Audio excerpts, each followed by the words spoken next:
Hello అండి, అందరికీ నమస్కారం. కచ్చిపి టాక్స్ ఛానల్కి స్వాగతం. నా పేరు దీప్తి. మనం సూర్యదేవర రామ్మోహన్ రావు గారు రచించిన పెళ్లి కొడుకు లేచిపోయాడు అనే నవలను చెప్పుకుంటున్నాం.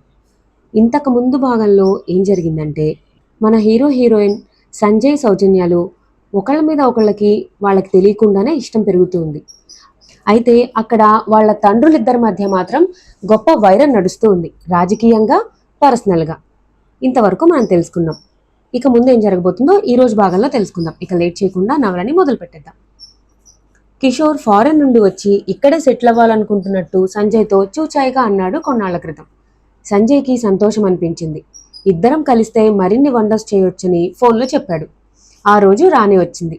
అక్కడ సంపాదించిందంతా కరెన్సీలోకి మార్చుకుని ఇండియా వచ్చేశాడు. అతనికి ఇప్పుడు నెట్ సొల్యూషన్స్ మీద చాలా హోప్స్ ఉన్నాయి. సంజయ్ ఆధ్వర్యంలో మంచి ప్రాజెక్ట్స్తో తారాపథంలోకి రివ్వుమని దూసుకుపోతుందని గొప్ప నమ్మకం కిషోర్కి. సంజయ్కి చాలా కంపెనీల నుంచి ఆఫర్స్ వస్తున్నాయి. కానీ అతనికి ఈ కంపెనీని వదలటం ఇష్టం లేదు. సెంటిమెంట్ అడ్డొస్తోంది. తను కష్టాల్లో ఉన్నప్పుడు ఆదుకున్నాడు. ఇప్పుడు తను డబ్బు కోసమో మరి దేనికోసమో వదిలి వెళ్ళటం మనస్కరించడం లేదు. ఇక్కడ అతనికి మంచి నేమ్ వచ్చింది. స్టాఫ్ అందరికీ అతను ఓ లివింగ్ వండర్. సరదాగా, అమాయకంగా, సెన్సిటివ్గా కనిపిస్తూనే మంచి ప్రాజెక్ట్స్ తెస్తున్నాడు. ఇంకా స్టాఫ్ చాలకపోతే రిక్రూట్ చేసుకుంటూ ఉన్నాడు. ఇంకో 10 రోజుల్లో స్టాఫ్ సెలక్షన్ అవుతుందని, ఈసారి కూడా కంపెనీకి మంచి డిమాండ్ ఉందని అందరూ అనుకుంటున్నారు. సాయంత్రం 5 అవుతుండగా సౌజన్య ఫోన్ చేసింది. త్వరగా ఇంటికి వస్తే మీకు సర్ప్రైజ్ న్యూస్ చెప్తాను అని చెప్పింది. అంత ఆనందం కలిగించేదా అడిగాడు. చాలా. అసలు మీరు జీవితంలో ఊహించలేంది కూడా అంది సౌజన్య. అయితే తప్పకుండా ఇప్పుడే బయలుదేరుతాను అంటూ తను చేయాల్సిన బ్యాలెన్స్ వర్క్ సబార్డినేట్స్కి అప్పగించి కార్ కీస్ తీసుకుని బయలుదేరాడు. వస్తున్నంతసేపు ఆలోచిస్తూనే ఉన్నాడు. ఏంటంత సర్ప్రైజ్? ప్రసాద్ వచ్చుంటాడా, లేకపోతే తనకి ప్రమోషన్ వచ్చుంటుందా? తన ఆలోచనలకి తనే నవ్వుకున్నాడు. 10 నిమిషాల్లో తేలిపోయేదానికి తనెందుకు అనవసరంగా ఆలోచించడం? వెళ్లేసరికి సౌజన్య గుమ్మంలో నించుని ఉంది. అటు ఇటు చూశాడు. ఎవరూ లేరు. అతని ఆదుర్దాన్ని నవ్వుతూ చూస్తోంది సౌజన్య. తొందరగా చెప్పు తల్లి, టెన్షన్ తట్టుకోలేకపోతున్నాను చేతులు జోడిస్తూ అన్నాడు. నేను ఎప్పుడైనా ఏదైనా కోరితే కాదు అననని ప్రామిస్ చేయండి, అప్పుడు చెబుతాను. అంత గొప్ప కోరికలు నీకేమున్నాయి? అదంతా మీకు అనవసరం. ప్రామిస్ చేయండి. Okay, promise. చేతిలో చేయి వేశాడు. సరే అయితే ఇటురండి అంటూ వెళ్ళి బెడ్రూమ్ తలుపు తీసింది. లోపలున్న మనిషిని చూసి ఒక్క క్షణం నోట మాట రాలేదు సంజయ్కి. తరువాత ఆనందంతో తలమునకలైపోయి స్నేహ అంటూ పిలిచాడు ఆప్యాయంగా. అన్నయ్య అంటూ వాటేసుకుంది స్నేహ. నువ్వు ఇక్కడికి ఎలా వచ్చావు? అదంతా పెద్ద స్టోరీలే, తీరిగ్గా చెప్తాను. నిజంగా మీకు ఆనందం కలిగిందా లేదా చెప్పండి? సౌజన్య చిన్నగా నవ్వుతూ అంది. చాలా, చెప్పలేనంత. థ్యాంక్ యూ అన్నాడు. అతను చెప్పకపోయినా అతని ముఖంలో భావాలే తెలిసిపోతున్నాయి. చెల్లెలు అతనికి ఎంత ప్రియమైందో. చెల్లెలి చేయి పట్టుకుని వదలటం లేదు. పక్కనే సోఫాలో కూర్చోబెట్టుకున్నాడు. ఇంటి కబుర్లన్నీ అడుగుతున్నాడు. ప్రస్తుతం 2 కుటుంబాల మధ్య ఏర్పడిన వైరం గురించి, వేడెక్కుతున్న రాజకీయాల గురించి చెప్పింది. సంజయ్ సౌజన్యాలిద్దరూ బాధపడ్డారు. ఇలాంటి పరిస్థితి వస్తుందని అనుకోలేదు అన్నారు. ఒకవేళ ఊహించి ఉంటే పెళ్లి చేసుకునేవారేనా? స్నేహ సూటిగా ప్రశ్నించింది. ఇద్దరూ మొహమొహాలు చూసుకుని మౌనం వహించారు. మౌనం అర్ధాంగీకారమా అంది స్నేహ. భార్యాభర్తల్లాగే కలిసి ఉంటున్న వాళ్ళిద్దరినీ చూసిన వాళ్ళు ఎల్లప్పుడూ ఇలాగే ఉండాలన్న కోరిక కలిగిందామెకి. కాదు, ఇద్దరూ ఒకేసారి అన్నారు. ఆ సమయంలో సంజయ్కి ప్రసాద్ గుర్తుకురాగా సౌజన్యకి మహాలక్ష్మి గుర్తుకు వచ్చింది. వీళ్ళిద్దరూ పెళ్లిలోంచి ఎందుకు లేచిపోయి వచ్చినట్లు? ఒకరంటే ఒకరికి మరి ఇష్టం లేక కదా. అలాంటప్పుడు ఎవరి దారిన వాళ్ళు వెళ్ళిపోవాలి గాని ఒకే దగ్గర సెటిల్ అయిపోవడం ఏమిటి? చూడగా చూడగా ఇద్దరూ మంచి ఫ్రెండ్స్ లాగే కనిపిస్తారు. మౌనం అర్ధాంగీకారం అంటే కాదని ఇద్దరూ అనేశారు. మరేమిటి వీళ్ల మధ్య ఉన్న అనుబంధం? ఎందుకు ఒకే ఇంట్లో ఉంటున్నట్లు? ఎంత ఆలోచించినా స్నేహకి అర్థం కాలేదు. ముగ్గురు కిచెన్లోకి ప్రవేశించారు. మా అన్నయ్యలో మార్పు వచ్చిందే, వంట చేస్తున్నాడు స్నేహ మురిసిపోతూ అంది. అంతా కాలమహిమ, తప్పుతుందా అన్నాడు సంజయ్. తరువాత స్నేహ స్టోరీ అంతా చెప్పుకొచ్చింది. సౌజన్య స్నేహ వాళ్ల ఇంటికి ఫోన్ చేసి తను క్షేమమంతా చెప్పి విషయం సీక్రెట్గా ఉంచమని, తనింటికి కూడా ఫోన్ చేసి వాళ్ళమ్మకి తెలియజేయమందట. స్నేహ ఫ్రెండ్ అని చెప్పేదట ఫోన్ చేసినప్పుడల్లా. స్నేహ డిగ్రీ కంప్లీట్ అయిపోయింది. సెంట్రల్ యూనివర్సిటీలో ఎంట్రన్స్ రాసి సీట్ తెచ్చుకుందిట. రత్నాకర్ర వద్దన్నా వినకుండా పట్టుబట్టి యూనివర్సిటీ హాస్టల్లో జాయిన్ అయిందట. ఆ మాట వినగానే ఆనందించాడు సంజయ్. సౌజన్య వైపు కృతజ్ఞతగా చూశాడు. ఆమె సిగ్గుతో తలదించుకుంది. అయితే స్నేహ నువ్విక్కడే మా దగ్గరే ఉండొచ్చు అన్నాడు సంజయ్. అమ్మో ఇంకేమైనా ఉందా? డాడీ రోజు ఫోన్ చేస్తానని చెప్పారు. ఈరోజు మా ఫ్రెండ్ని మేనేజ్ చేయమని చెప్పి వచ్చాను. కానీ నీ ఇష్టం. నువ్వు డాడీ వాళ్ళకి దొరికిపోవాలని, నీకు తిరిగి ఇంటికి వెళ్ళిపోవాలని ఉంటే చెప్పు, ఎంచక్కా ఇక్కడికే వచ్చి ఉంటాను అంది స్నేహ. ఆ పని మాత్రం వద్దన్నట్లుగా తల అడ్డంగా ఆడించాడు సంజయ్ కంగారుగా. మర్నాడు ఉదయం స్నేహ బయలుదేరుతుంటే తన దగ్గరున్న కొత్త చీర బొట్టు పెట్టి ఇచ్చింది సౌజన్య. ఇప్పుడు ఈ ఫార్మాలిటీస్ ఎందుకు వదినా? స్నేహ అంది. వదిన అన్న కొత్త పిలుపుకి ఇద్దరూ ఉలిక్కిపడ్డారు. సారీ, ఎందుకో ఆత్మీయంగా అనిపించి అసంకల్పితంగా అలా పిలిచేశాను, ఏమనుకోవద్దు నొచ్చుకుంటూ అంది స్నేహ. దారిలో స్నేహాని అడిగాడు, సౌజీ నా గురించి ఏమైనా చెప్పిందా అని. తను కూడా అచ్చం అలాగే అడిగిందన్నయ్యా. ఏంటి విషయం? ఆట పట్టిస్తూ అంది స్నేహ. సంజయ్ మౌనంగా ఉండిపోయాడు. నందిగామ మెయిన్ రోడ్లో తను కొనిపించబోయిన స్థలానికి 10 లక్షలు ఎక్కువ పెట్టి, టోటల్గా 40 లక్షలు పెట్టి, కనువీరలపాడు మండలం వెళ్లి వచ్చేలోపే డబ్బు కట్టి రిజిస్ట్రేషన్ చేయించుకున్న రాజగోపాలం నియోజకవర్గంలో హీరోలా ఎదిగిపోయాడు. దానికి తోడు రాజగోపాలం వేరే పార్టీలో చేరి రాబోయే అసెంబ్లీ ఎలక్షన్స్లో ఎమ్మెల్యేగా నిలబడబోతున్నట్లు నియోజకవర్గమంతా ప్రచారమైంది. ఎలక్షన్స్ ఇంకా ఎంతో దూరంలో లేవు. మహా ఉంటే 4-5 నెలల్లో జరగవచ్చు. ఇంతవరకు కొడుకు సంజయ్ జాడలేదు. ఎలా ఈ ముంచుకు రాబోయే ప్రమాదాన్ని ఎదుర్కోవాలి? అశాంతిగా ఉంది రత్నాకర్రావుకి. మారుతీరావు తన ఆత్మీయుడైన రత్నాకర్రావు పరిస్థితిని గమనించాడు. పరిస్థితిని అర్థం చేసుకున్నాడు. ఇప్పుడు చింతించే ప్రయోజనం?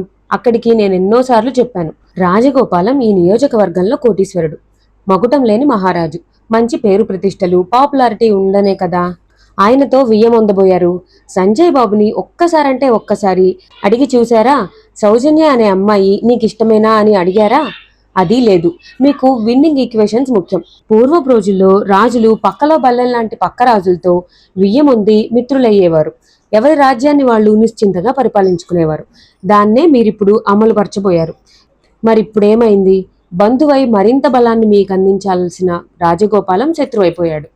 ఎత్తుగడలు వేయడం తప్పు కాదు, ఎత్తుకి పై ఎత్తు వేయడం కూడా తప్పు కాదు. కానీ అందుకు కన్న బిడ్డల్ని, కట్టుకున్న వారిని, కన్నవారిని బలిపెట్టడమే తప్పు. మారుతీరావు ఎప్పుడూ అంత సీరియస్ కాలేదు. ఆ రోజే అలా ఉగ్రరూపం దాల్చటం చూసి రత్నాకర్రావు షాక్ తిన్నాడు. ఇంటి లోపల పరిస్థితి మరోలా ఉంది. రత్నాకర్రావు భార్య జబ్బు చేసిన దానిలా అయిపోయింది. ఆమెకి పదే పదే కొడుకు గుర్తొస్తున్నాడు. జేబులో డబ్బులున్నాయో లేదో, మెడలో ఒక గొలుసు, చేతి వేళ్లకి 2 ఉంగరాలు. అమ్మినా ఎన్నాళ్లు గడుస్తుంది? స్నేహ గడుసుపిండమని, సంజయ్ మృదు స్వభావుడని చిన్నప్పటి నుంచి కొడుకు విషయంలోనే తను ఎక్కువ కనిపెట్టుకుని ఉండేది. లేని చోటు నుంచే కోడల్ని తెచ్చుకుందామని భర్త దగ్గర ఎన్నోసార్లు మొత్తుకుంది. వింటేనా? లేని చోటే ఇచ్చుకుందాం కూతుర్ని, లేని చోటు నుంచే తెచ్చుకుందాం కోడల్ని, మనకు బోలెడంత ఉంది చాల్దా, ఆశకి అంతుండాలిగా అని ఎన్నిసార్లు వేదన పడ్డా ప్రయోజనం లేకపోయింది. చివరికి ప్రభావతి ఏ స్థితికి చేరుకుందంటే భర్త కనిపిస్తే పక్కకెళ్ళిపోతోంది. మాటామంతి అస్సలు లేదు. రత్నాకర్రావు ఏ విషయం కదిలించబోయినా నా కొడుకెక్కడా అన్నట్లుగా ఆగ్రహంగా చూస్తోంది. భార్య చూపులకి తన దగ్గర సమాధానం లేక తలదించుకుంటున్నాడు. అందుకే ఈ మధ్య భర్త దగ్గర ఓ మాట తీసుకుంది. కనీసం కూతురుకైనా తనకి నచ్చిన కుర్రాన్నే ఇచ్చి పెళ్లి చేస్తానని. భార్య కళ్లల్లో కదలాడే బాధ చూడలేక కూతురు విషయంలో మాటిచ్చేశాడు రత్నాకర్రావు. ఈరోజు ఏదో జరగబోతోంది. మబ్బులు పట్టిన ఆకాశాన్నే చూస్తూ అంది సౌజన్య. తను తలెత్తి చూశాడు. ఆ మూల నుంచి ఈ మూల వరకు దట్టమైన నల్లని మేఘాలు కమ్ముకుంటూ వస్తున్నాయి. అప్పటి వరకు ఎండతో చిరచిరలాడిన ప్రకృతి హఠాత్తుగా మారిపోయింది. ఆ రోజు ఆదివారం. ఈ మధ్య ఉదయాన్నే లేచి తోట పని చేయటం అలవాటు చేసుకున్నారు, ఎక్సర్సైజ్లా ఉంటుందని. ఆదివారం కావడంతో లేచేసరికి 9 అయింది. తాపీగా తోటలోకి వచ్చేసరికి ఇది పరిస్థితి. ఏం జరగబోతోంది? అడిగాడు సంజయ్. ఏదో ప్రళయం, తాత్వికంగా జవాబిచ్చింది సౌజన్య. నీ మొహం, చక్కగా వాన పడుతుంది, జలకాలాడవచ్చు, తర్వాత వేడివేడిగా టిఫిన్ తినొచ్చు. సోఫాలో బ్లాంకెట్ కప్పుకుని టీవీ చూస్తూ అలా అలా కలల్లో తేలిపోతున్నాడు సంజయ్.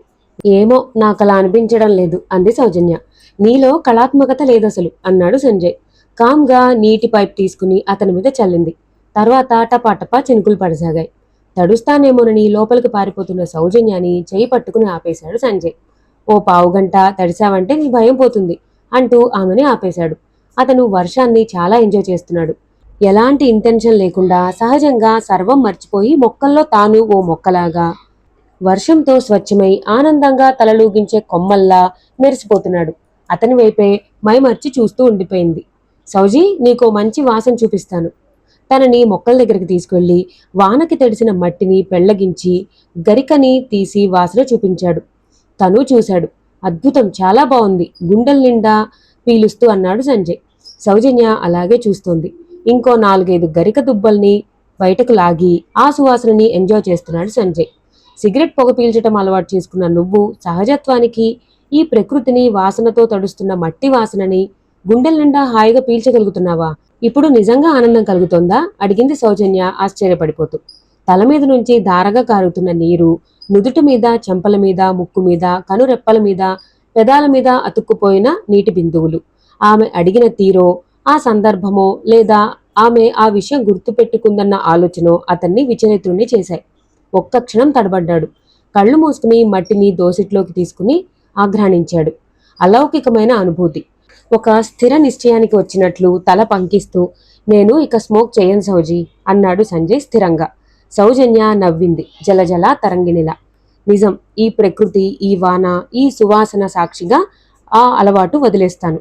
తాగాలనిపించినప్పుడల్లా ఈ మధురానుభవం గుర్తు తెచ్చుకుంటాను అన్నాడు సంజయ్ తన్మయంగా. ఒక్క క్షణం ఆశ్చర్యపోయింది సౌజన్య. ఇది నిజమేనా? తన మాటకి ఇతను విలువిచ్చాడా? ఆమెకెందుకో ఒక్కసారి ప్రపంచాన్ని జయించినంత ఆనందం కలిగింది. ఆ ఆనందోద్వేగంలో వానకన్నా వేగంగా పరిగెత్తుకొచ్చి అతని బుగ్గ మీద చట్టుక్కుమని ముద్దు పెట్టి గిరుక్కున తిరిగి పారిపోతూ వెనక్కి తిరిగి, ఇది కంగ్రాచులేట్ చేయటం మాత్రమే అంది చిలిపిగా నవ్వుతూ. ఈసారి ఆశ్చర్యపోవటం సంజయ్ వంతైంది. ఏంటి బాబు, చిన్న పిల్లాళ్ళ వానలో తడుస్తున్నావు, జలుబు చేస్తుంది అని సుగుణ మందలించే వరకు వానలో తడుస్తూనే ఉండిపోయాడు సంజయ్. మధ్యాహ్నం భోజనాలయ్యాక ఇద్దరూ హాల్లోకి వచ్చారు. కింద అంతా మార్బుల్ స్టోన్స్ పరిచిన గచ్చు కావడంతో అతనికి నేల మీద పడుకోవడం ఇష్టం.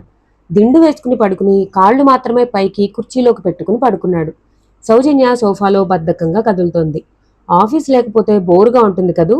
సీలింగ్ వైపు చూస్తూ అంది సౌజన్య. నాకేం బోర్ అనిపించదు అతను సీలింగ్ చూస్తూ అన్నాడు.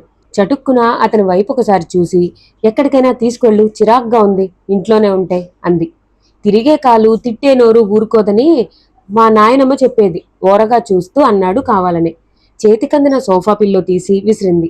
క్యాచ్ పట్టుకుని ఎక్కడికి వెళదాం అన్నాడు సంజయ్ నవ్వుతూ. మూవీ సజెస్ట్ చేసింది సౌజన్య. మన స్టోరీ కన్నా గొప్ప స్టోరీలుంటాయా? పోనీ పార్క్? మన ఇంటి ముందు తోటలో కూర్చుంటే పార్క్లో ఉన్నట్టే. ఆ ఉపమానం నచ్చక నొసలు విరుస్తూ, పోనీ ట్యాంక్ బండ్? మన మొహాలు విగ్రహాలు, విగ్రహాల మొహాలు మనం చూడటం తప్ప ఇంకేముంది? సోఫా నుండి సర్రుమని లేచి వచ్చి అతని ముందు నిలబడి, అసలు ఎక్కడికైనా వెళ్లే ఉద్దేశం ఉందా లేదా అంది సౌజన్య.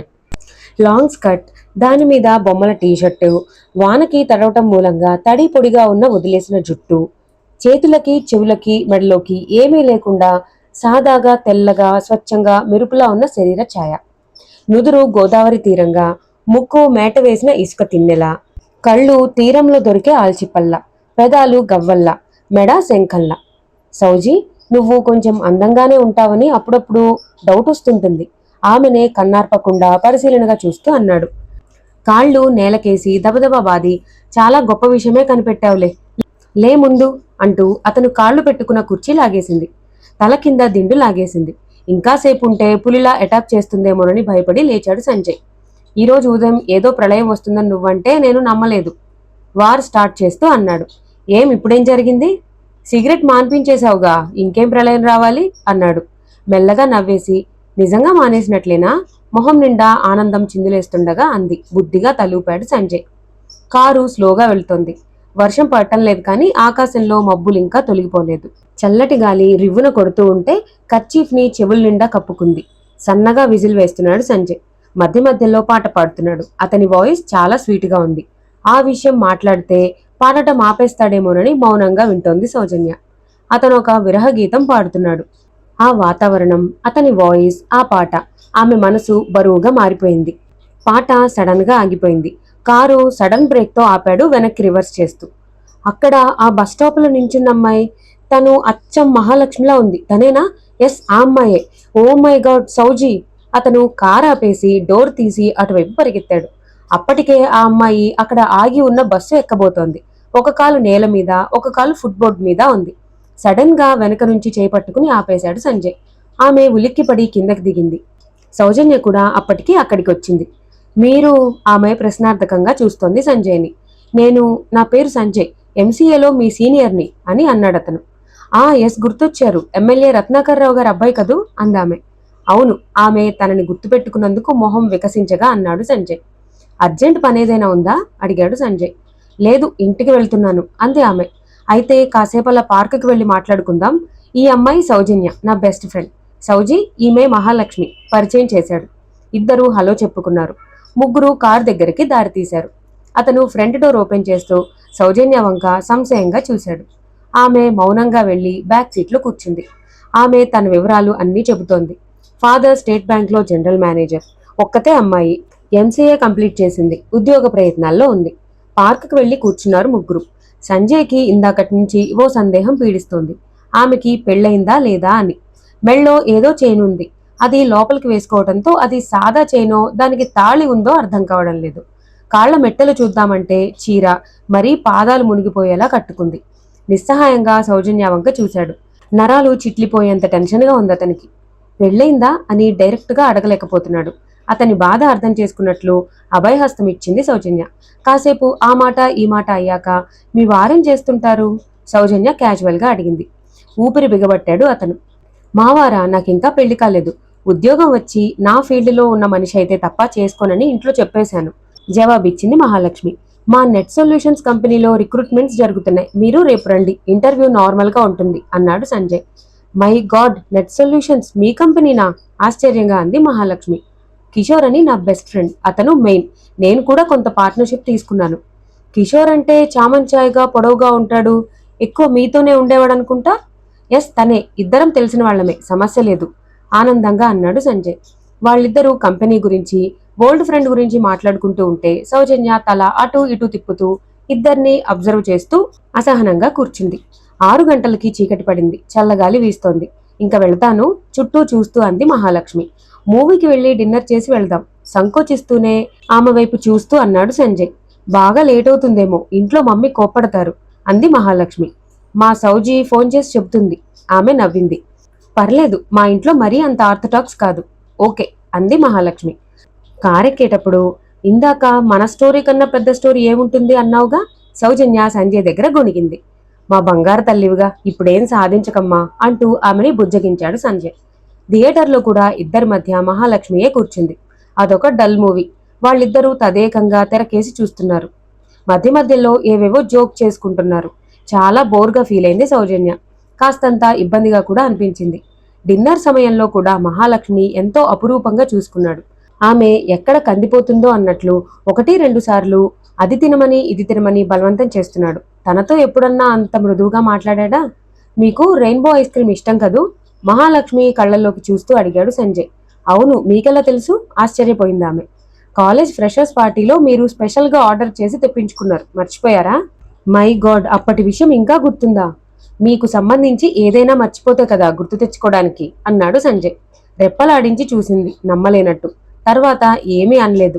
చిన్నగా నవ్వి ఊరుకుంది. కాసేపు ఉన్నాక సౌజన్యతో అంది. మీరు అసలేం మాట్లాడడం లేదు. అమ్మా తల్లి, మీ ఇద్దరు నన్ను మాట్లాడినిస్తేగా అని మనసులో అనుకొని పైకి మాత్రం ఓ నవ్వు నవ్వి, చాలా కాలం తర్వాత కలుసుకున్నారుగా, మీరు మాట్లాడుకుంటున్నారని అంది సౌజన్య. డిన్నర్ అయ్యేసరికి 10:30 అయింది. మహాలక్ష్మి వాళ్ళింటి దగ్గర దింపారు. లోపలికి రమ్మని ఇన్వైట్ చేసింది. సంజయ్కి వెళ్లాలనే ఉంది, కానీ మరెప్పుడైనా వస్తాం, ఇప్పుడు లేట్ అయిపోతుంది అని వెంటనే సౌజన్య గుడ్ నైట్ చెప్పేసింది. అయితే సౌజన్యని వాళ్ళింటి దగ్గర దింపేస్తారా? ఎక్కడ వాళ్ళిల్లు అడిగింది మహాలక్ష్మి. ఇద్దరూ మొహమొహాలు చూసుకున్నారు. సంజయ్ ముందు అన్నాడు, వాళ్ళిల్లు మా ఇంటి దగ్గరే, నేను తనని దింపేస్తాను చెప్పి గుడ్ నైట్ చెప్పి కారు పోనిచ్చాడు. సౌజన్య మొహం జేవురించింది. కాస్త దూరంగా వెళ్ళాక కారు స్లో చేస్తూ సౌజీ ముందు పిలిచాడు సంజయ్. ఆమె మాట్లాడలేదు. కారు ఆపి వెనక్కి చూస్తూ ఏమైంది అన్నాడు. మొహం తిప్పుకుని నేను రాను, పోనివ్వు అంది. భుజాలెగరేసి మళ్లీ స్టార్ట్ చేశాడు సంజయ్. ఇంటికి వెళ్లే వరకు ఒక్క ముక్కన్నా మాట్లాడలేదామె. ఇంట్లోకి అడుగు పెట్టగానే కాళ్లకున్న శాండిల్స్ ఆ మూలొకటి ఈ మూలొకటి విసిరింది. హ్యాండ్ బ్యాగ్ సోఫాలో పడేసింది. కాళ్ళు నేల మీద తపాతపా కొట్టుకుంటూ బెడ్రూంలోకి వెళ్లి దబీమని తలుపేసుకుంది. అతనికేదో అర్థమయ్యే కానట్లుంది. మహాలక్ష్మి ఈరోజు కనిపించింది. ఇద్దరి ప్రాబ్లమ్స్ సాల్వ్ అయిపోయినందుకు సంతోషిస్తుందని అనుకున్నాడు. ఇదేంటి ఇలా? కాసేపు ఆగి బెడ్రూమ్ తలుపు కొట్టాడు. తీయను అని 1/2 గంట బతిమిలాడించుకుని తీసింది. కళ్ళు మొహం ఉబ్బి ఉన్నాయి. ఏడుస్తున్నావా? ఎందుకు ఆశ్చర్యంగా అడిగాడు సంజయ్. లేచి కూర్చుంది. చిన్న పిల్లల జుట్టు రేగిపోయి, కన్నీటితో మొహం తడిచిపోయి, నలిగిపోయిన నైటీతో వాడిన మల్లెలా ఉంది. ఎలాంటి అమ్మాయి ఎలాంటి కుటుంబంలో పుట్టింది? అతనికి బాధగా అనిపించింది. దగ్గరికి వెళ్లి పక్కన కూర్చుని భుజాల చుట్టూ చేయి వేసి, ఏమైంది అన్నాడు. ఆ మరుక్షణం అతని మెడ చుట్టూ చేతులు వేసి ఏడ్చేసింది. కరిగి నీరైపోయాడు. ఏమైంది నాకు చెప్పు, ప్లీజ్ ఏడవద్దు, నా మాట విను. చిన్నపిల్లని బుజ్జగించినట్లు లాలించాడు. కాసేపటికి ఏడుపాపి అతనికి దూరంగా జరిగి వెక్కుతూ కూర్చుంది. చెప్పవా, నేను ఈరోజు ఆనందంగా ఉన్నాను కదా, నువ్వు ఏడ్చి నా సంతోషాన్నంతా పోగొడతావా? నువ్వు మహాలక్ష్మిని పెళ్లి చేసుకుని వెళ్ళిపోతే మరి నేను? అమాయకంగా అడిగింది. నిన్ను తీసుకుని వెళ్తాను. ప్రసాద్తో నీ పెళ్ళయ్యే వరకు నిన్ను కంటికి రెప్పలా చూసుకుంటాను, సరేనా? నేను డిప్రెషన్లో ఉన్నప్పుడు నువ్వు నన్ను ఎంత బాగా చూసుకున్నావో నేను మర్చిపోలేదు. రుణం తీర్చుకుందామని కాదు, కానీ నీ బాధ్యత అంతా నాది అంటూ హామీ ఇచ్చాడు సంజయ్. కానీ ఇందాక కంటికి రెప్పలా కాదు కదా, కాలి చెప్పులా కూడా చూడలేదు. అసలు నేనున్నాననే మర్చిపోయావు. కారులో వెనక సీట్లో కూర్చోబెట్టావు. సినిమాలో నా పక్కన కూర్చోలేదు. హోటల్లో నేనేం తినకపోయినా పట్టించుకోలేదు. ఎందుకలా? ఏడుపుని ఆపుకుంటూ ఒక్కొక్కటే అడిగింది సౌజన్య. ఓ సారీ, సడన్ గా తను కనిపించేసరికి ఆ ఉద్వేగంలో ఉండిపోయాను. రేపటి నుంచి అలా జరగదు. మా సౌజీ తర్వాతే నాకు ఎవరైనా, ఓకే? చెప్పి లేచి కిచెన్లోకి వెళ్లి ఫ్రిడ్జ్లోంచి పాల ప్యాకెట్ తీసి చకచకా పాలు కాచి హార్లిక్స్ కలిపి తెచ్చాడు. నువ్వు చిక్కిపోతున్నావు సౌజీ, మంచి ఫుడ్ తినాలి. ఈ ప్రసాద్ నన్ను తిట్టేస్తాడు మా సౌజీని బాగా చూసుకోలేదా అని. గ్లాస్ ఆమె చేతికిస్తూ అన్నాడు. మబ్బులు వెలిసిన ఆకాశంలా నిర్మలంగా నవ్విందామె. మోగులూరు గ్రామం మొత్తం సందడి సందడిగా ఉంది.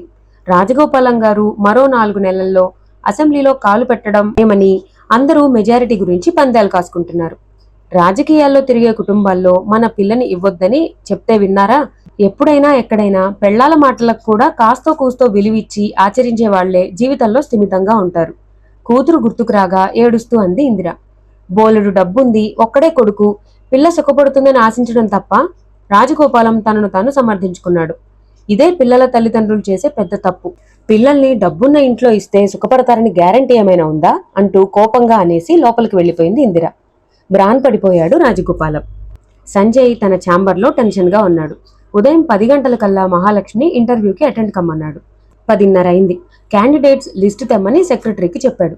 ఆమె తెచ్చి ఇచ్చింది. అందులో మహాలక్ష్మి పేరుందేమోనని చూశాడు. ఆమె పేరు లేదు. సో ఆమె ఇంకా రాలేదు. సార్, క్యాండిడేట్స్ని పంపించమంటారా? సెక్రటరీ అడిగింది. అరగంట ఆగి పంపించండి అన్నాడు సంజయ్. ఆమె వింతగా చూసి వెళ్ళిపోయింది. పంక్చువాలిటీకి ఎంతో ప్రిఫరెన్స్ ఇచ్చే బాసేనా, ఇంకెవరైనా రావాలేమో అనుకుంది. న్యూస్ ఆఫీస్ అంతా పాకిపోయింది. లేటుకి కారణమేంటా అనుకుంటూ అందరూ ఎదురుచూడసాగారు.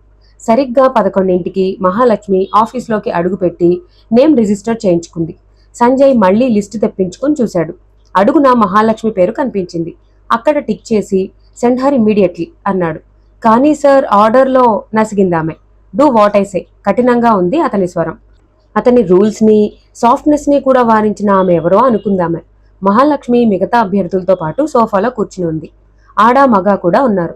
అందరిలోనూ ఒకరినొకరు అంచనా వేసుకునే ప్రయత్నం కనిపించింది. కాలి కింద ఉన్న మెత్తటి కార్పెట్, కూర్చున్న సోఫా సెట్స్, వాల్ డెకరేషన్స్ అన్నీ పాష్గా ఉన్నాయి. మహాలక్ష్మికి ఆఫీస్ చాలా నచ్చింది. సెక్రటరీ వచ్చి మహాలక్ష్మి పిలిచింది. ఆఖరిలో వచ్చి ముందే వెళ్తున్న ఆమె వంక అందరూ ఈర్ష్యగా చూశారు. ఆమె లోపలికి వెళ్లగానే స్ప్రింగ్ డోర్ మూసుకుంది. సంజయ్ ఇంటర్వ్యూ సంగతే మర్చిపోయి లేచి నుంచుని ఆహ్వానించాడు. విష్ చేసింది ఆమె. తన సర్టిఫికేట్స్ చూపించబోయింది. నో ఫార్మాలిటీస్, మీకే జాబ్ ఇంట్రెస్టో అది సెలెక్ట్ చేసుకోండి. ఏరియా మేనేజర్ అయితే బెస్ట్, ఎక్కువ స్ట్రెయిన్ అవ్వాల్సిన అవసరం లేదు. సబార్డినేట్స్ ఉంటారు. నా ఇంటెలిజెన్స్తో సంబంధం లేదా? ఆశ్చర్యపోతూ అడిగింది మహాలక్ష్మి. మీరెంత క్లవరో నాకు బాగా తెలుసు. సర్టిఫికేట్స్ పక్క రూమ్లో సబ్మిట్ చేయండి అంటూ బెల్ నొక్కాడు. సెక్రటరీ వచ్చింది. ఈమెకి మన ఆఫీస్ చూపించండి.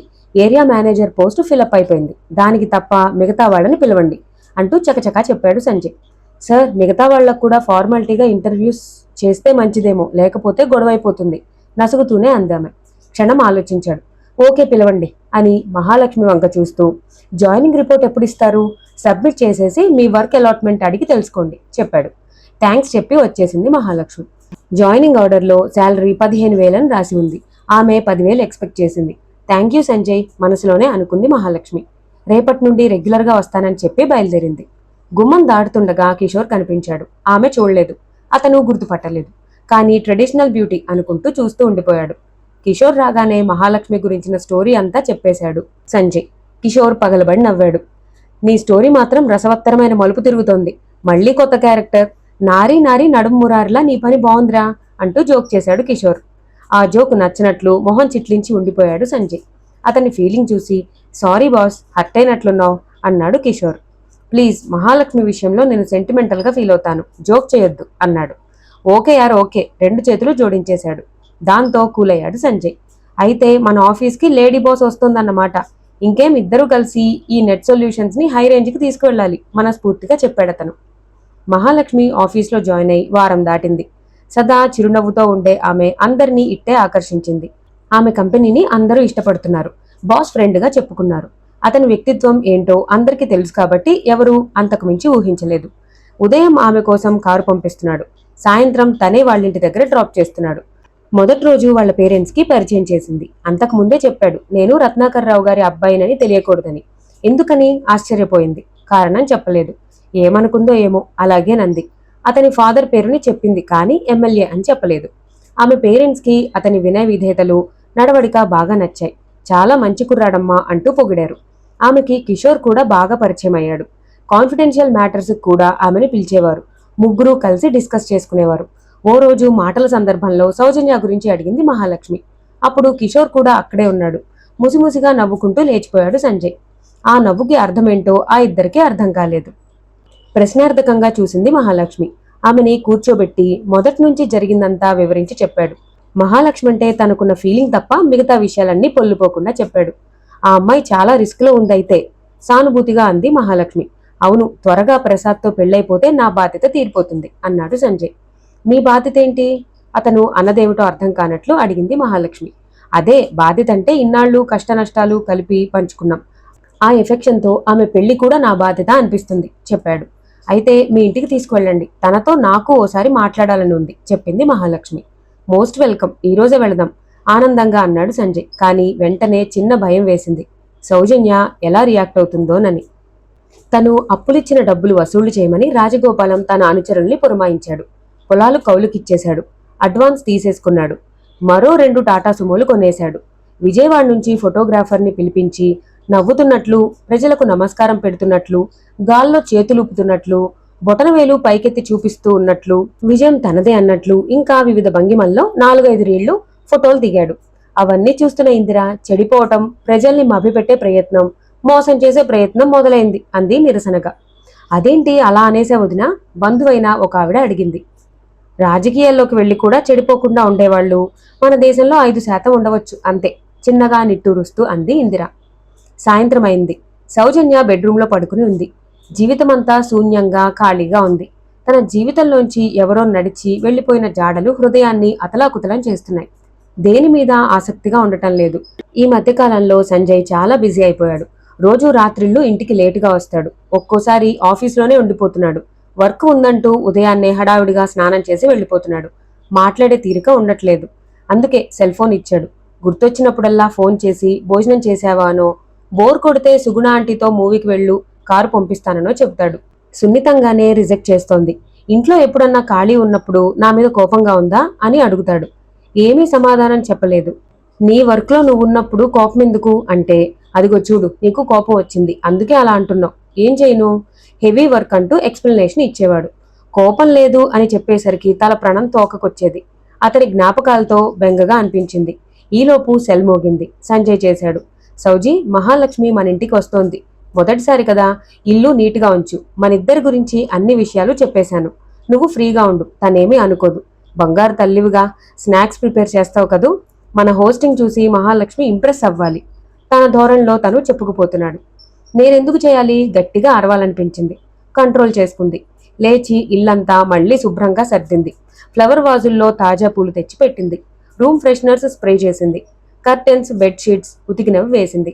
స్నాక్స్ ఏం చెయ్యాలా అనుకుంటూ ఉండగా స్నేహ వచ్చింది. ఏంటి వదిన ఈ అవతారం? ఈ పనులన్నీ నువ్వు చేస్తున్నావేంటి? ఓ మనిషిని పెట్టుకోవచ్చుగా మందలింపుగా అంది స్నేహ. మన పని మనం చేసుకుంటే తప్పేంటి? సరే గాని నీకో అద్భుతం చెప్పనా? ఈరోజు మీ అన్నయ్య నీ రియల్ వదినని చూపిస్తాడు. నువ్వుండగానా? ఆశ్చర్యపోయింది స్నేహ. ఇంకా నయం, తన దగ్గర నేవు అని అతని లవ్ స్టోరీ అంతా పూసగుచ్చినట్లు వివరంగా చెప్పుకొచ్చింది సౌజన్య. ఆ విషయం స్నేహకేమీ రుచించినట్లు లేదు.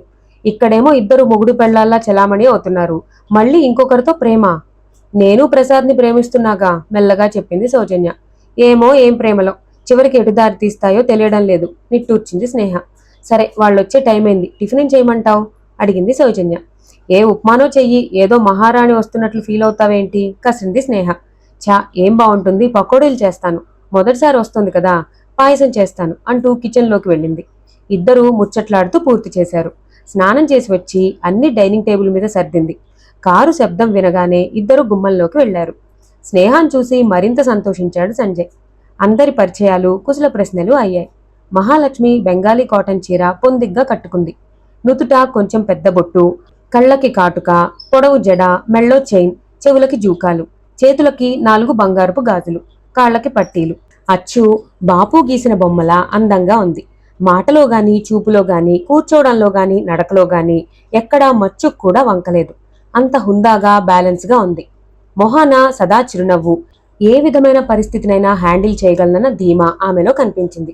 సంజయ్ సెన్సిటివ్ కాబట్టి ఈమె లాంటి బ్యాలెన్స్డ్ పర్సన్ అయితే బాగా చూసుకుంటుందేమోలే అన్న ఆలోచన వచ్చింది స్నేహకి. కానీ ఆమె మనసు మొదటి నుంచి సౌజన్య వైపే ట్యూన్ అయి ఉంది. సంజయ్, సండే ఎక్కడికన్నా పిక్నిక్ వెళదాం, సౌజన్య కూడా ఒక్కతే ఉంటుంది, ఈ మధ్య అంతా మీరు ఆఫీస్లోనే ఉంటున్నారు, తను బోర్ ఫీల్ అవుతుందేమో అంది మహాలక్ష్మి. గుడ్ ఐడియా, కిషోర్, స్నేహ కూడా వస్తారు, మా ప్రసాద్ గారు కూడా ఉంటే బాగుండేది చివరి మాట కొంటెగా అన్నాడు సంజయ్. సౌజన్య నవ్వింది, కానీ మొహం కళావిహీనంగా మారటం మహాలక్ష్మి మనసులో ముద్రపడింది. సౌజన్య ప్రసాద్ అనే అతన్ని ప్రేమిస్తోందని, అందుకే పెళ్లిలోంచి లేచిపోయి వచ్చేసిందని సంజయ్ చెప్పాడు. మరలాంటప్పుడు ప్రసాద్ పేరెత్తగానే ఆనందంతో వెలిగిపోవలసిన సౌజన్య మొహం కళావిహీనంగా ఎందుకు మారిపోయింది? సంజయ్ చెప్పిన దాని ప్రకారం అయితే సౌజన్య ఎప్పుడూ లొడలొడమని వాగుతుందని అర్థమైంది. మరి అలాంటి టూ టాకెట్ సౌజన్య తను ఉన్నప్పుడు, తను వచ్చినప్పుడు ఎందుకలా ముభావంగా మారిపోతోంది? చాలాసేపు మహాలక్ష్మి సౌజన్య గురించి ఆలోచిస్తూ ఉండిపోయింది. కనకారావు, పరమేశం రోడ్డు మీద నడుస్తున్నారు. ఆ రోజు డ్యూటీ లేదు ఇద్దరికి. కనకారావు భార్య అలకతీరక ఇంకా పుట్టింటి నుంచి రాలేదు. ఇద్దరికి మెస్ తిండి తప్పటం లేదు. మెస్లో తినేసి కాస్తంత కాలు సాగినట్టుంటుందని నడుచుకుంటూ వస్తున్నారు. రాత్రి 9 దాటింది. వాళ్ల వీధిలో వాహనాల రాకపోకలు తగ్గాయి. అడపాదడపా 2 వీలర్స్ వెళ్తున్నాయి. ఇంతలో సడన్ గా ఒక జీపు రోడ్డుకి అడ్డంగా వచ్చి ఆగింది. కారు హెడ్ లైట్స్ కి చేతులు అడ్డం పెట్టుకుని చూశారిద్దరు. రత్నాకర్రావు తాలూకు మనుషులు కనిపించారు. అప్రయత్నంగా ముక్కు పట్టుకున్నాడు పరమేశం. జీపులోంచి వస్తాదుల్లాంటి వాళ్ళిద్దరు దిగి చేతిలో హాకీ స్టిక్స్ ఊపుకుంటూ వస్తున్నారు. వాళ్ల పాదాల తాకిడికి భూమి దద్దరిల్లిపోతోంది. గుర్తుందిగా బావా, ఎట్టి పరిస్థితుల్లోనూ వాళ్ల గురించి చెప్పొద్దు, చెప్పావో బస్ని నదిలోకి దూకించేసి నేను ముందే దూకేస్తాను, జాగ్రత్త హెచ్చరించాడు పరమేశం. అలాగే అన్నట్లు తలూపాడు కనకారావు. భయంగా వెనక్కి వెనక్కి జరుగుతున్నారు ఇద్దరు. చివరికి ఫుట్పాత్ అడ్డు రావడంతో ఆగక తప్పలేదు. ఓ వస్తాదు వచ్చి కనకారావు భుజం మీద చెయ్యి వేశాడు. ఆ బరువుకి 2 అడుగులు వంగిపోయాడు కనకారావు. ఎవరూ చెయ్యి వేయకుండానే వినయంగా చేతులు జోడించి 2.5 అడుగులు వంగి నించుండిపోయాడు పరమేశం. రోడ్డును పోయేవాళ్లు ఒకళ్ళిద్దరూ ఆగి ఫ్రీ షోయే కదా చూద్దామన్నట్లు ఆగబోయారు. వస్తాదులు హాకీ స్టిక్స్ ఊపుతూ వెళ్లమన్నట్లు సైగ చేయడంతో మాట్లాడకుండా వెళ్లిపోయారు. ఏరా, మా చిన్నబాబు సంగతి ఏమైనా తెలిసిందా? డబ్బాలో రాళ్లు పోసి గులకరించినట్లు అడిగాడొకతను. చిన్నబాబా? అసలు చిన్నబాబెవరు? జీవించేశాడు కనకారావు. పొట్టలో ఓ గుద్దు గుద్దాడు. మెలికలు తిరిగిపోతూ అతని చేతుల్లోంచి జారి కింద పడ్డాడు కనకారావు. అది చూసి పరమేశం లపలపలాడాడు. బాబు, మా బావని వదిలేయండి, వాడికేమీ తెలియదు, ఈ మధ్యన మతిమరుపు ఎక్కువైంది చేతులు జోడిస్తూ అన్నాడు. మతిమరుపా? అదే వదలగొడతాం, పైకి లేపి మరీ ఇంకో గుద్దు గుద్దాడు. భయంతోనూ దెబ్బలు తట్టుకోలేక స్పృహ తప్పిపోయాడు కనకారావు. మీ చిన్నబాబు మాకేం కనిపించలేదయ్యా, కనిపిస్తే ఈసారి తప్పకుండా తెలియజేస్తాం, మమ్మల్ని వదిలేయండి. ఏదో మా బస్సులో వాళ్ళెక్కిన పాపానికి కనిపించినప్పుడల్లా మమ్మల్ని ఇలా హింసిస్తే ఎలా? కాళ్లా వెళ్లపడ్డాడు పరమేశం. ఎక్కడ కనిపించినా వెంటనే మాకు తెలియజేయడం మర్చిపోవద్దు, వీలైతే బాబుని మాటల్లో పెట్టి మాకు ఫోన్ చేయండి చెప్పి కదిలారు. తన అన్నయ్యని 2 సార్లు రక్షించిన వాళ్ళిద్దరికీ కృతజ్ఞతలు చెప్దామని సౌజన్యతో కలిసి వచ్చి చాటుగా ఈ తతంగమంతా గమనించిన స్నేహ వెనుతిరిగింది. ఊరంతా కోలాహలంగా ఉంది. రాజగోపాలం ఆ రోజు నామినేషన్ వేయడానికి వెళ్తున్నాడు. పెద్ద సంఖ్యలో గ్రామస్తులు, అనుచరులు, కార్యకర్తలు లారీల్లో రెడీగా ఉన్నారు. రకరకాల నినాదాలు చేసుకుంటూ బయలుదేరారు. మనసులో ఎలా ఉన్నా ఇందిర అతనికి హారతిచ్చి తిలకం దిద్ది పంపించింది. ఆమెకి మనసులో భయంగా ఉంది. వీళ్లు నామినేషన్ వేయడానికి వెళ్లే సమయానికే రత్నాకర్రావు కూడా తన అనుచరులతో తను నామినేషన్ వేయడానికి వస్తున్నట్లు సమాచారం అందింది. నందిగామ రెవెన్యూ డివిజన్ ఆఫీసులో పరిస్థితి ఉద్రిక్తమయ్యేటట్టు ఉంది. పోలీసు బలగాలు అవసరమైన ప్రదేశాల్లో మోహరించి ఉన్నాయి. రాజగోపాలం వాళ్ల ఊరేగింపు నందిగామ చేరుకుంది. ఈలోగా అట్నుండి రత్నాకర్ రావు వాళ్ళు కూడా వచ్చారు. అందరూ అక్కడ ఏం జరుగుతుందోనన్న ఉత్సుకతతో ఊపిరి బిగపట్టి నించున్నారు. దేనికైనా తాము సిద్ధమైనట్లు శరీరాలని ఉక్కు కండల్లా మార్చి సిద్ధంగా ఉన్నారు అనుచరులు. అవతలి కారులోంచి రత్నాకర్ రావు, ఇటువైపు కారు నుంచి రాజగోపాలం దిగారు. అక్కడ ఇద్దరు ఒకరినొకరు ఎదురవ్వక తప్పని పరిస్థితి. పేలబోయే 2 అగ్నిపర్వతాలు ఎదురెదురుగా నించున్నట్టు ఫీల్ అవుతున్నారు అందరూ. అంతా నిశ్శబ్దం. తుఫాను ముందు ప్రశాంతతని తలపింపజేస్తోంది. ప్రత్యర్థులిద్దరూ చురకత్తుల్లాంటి చూపులు విసురుకున్నారు. తరువాత హఠాత్తుగా చిరునవ్వులు చిందించుకుంటూ చేతులు కలుపుకుని పలకరించుకున్నారు. జనాలంతా ఒక్కసారిగా నిర్ఘాంతపోయారు. ఏదో జరుగుతుందని భయపడిన వాళ్లంతా ఊపిరి పీల్చుకున్నారు. రాజకీయం మరి, లోపల ఎంతున్నా బయటకి నటించాలిగా. కొందరు అనుభవజ్ఞులు సర్ది చెప్పుకున్నారు. ముందు రత్నాకర్రావు నామినేషన్ వేశాడు. అక్కడే ఉన్నాడు రాజగోపాలం. ఆ తతంగమంతా చిరునవ్వుతో పరిశీలించాడు. కొన్ని నిమిషాలకి వాతావరణమంతా కులాసాగా మారిపోయింది. అందరూ గుంపులుగా నిలబడి కబుర్లు చెప్పుకుంటున్నారు. రాజగోపాలం కూడా నామినేషన్ వేసే వరకు రత్నాకర్రావు ఉన్నాడు. సంజయ్, సౌజన్యాలు తప్పించి మిగతా వాళ్ల క్షేమ సమాచారం తెలుపుకున్నారు. బయటకు వచ్చేటప్పుడు కూడా పక్కపక్కనే నడిచి వచ్చారు. విలేకరులు చుట్టుముట్టి ప్రశ్నలు అడిగారు. అన్నింటికీ చిరునవ్వే సమాధానం ఇచ్చారు. చివరికి ఇద్దరినీ కలిసి కెమెరాల్లో బంధించి దాంతో సంతృప్తి చెంది వెళ్లిపోయారు వాళ్ళు. ఇక్కడతో మన నవలకి ఒక చిన్న బ్రేక్ ఇద్దామండి. తర్వాత ఏం జరగబోతుందో మనం వచ్చే భాగంలో తెలుసుకుందాం. ఈ నవల, నా వీడియో గనుక మీ అందరికీ నచ్చినట్టయితే నా ఛానల్ని సబ్స్క్రైబ్ చేసుకోండి. Thank you for watching.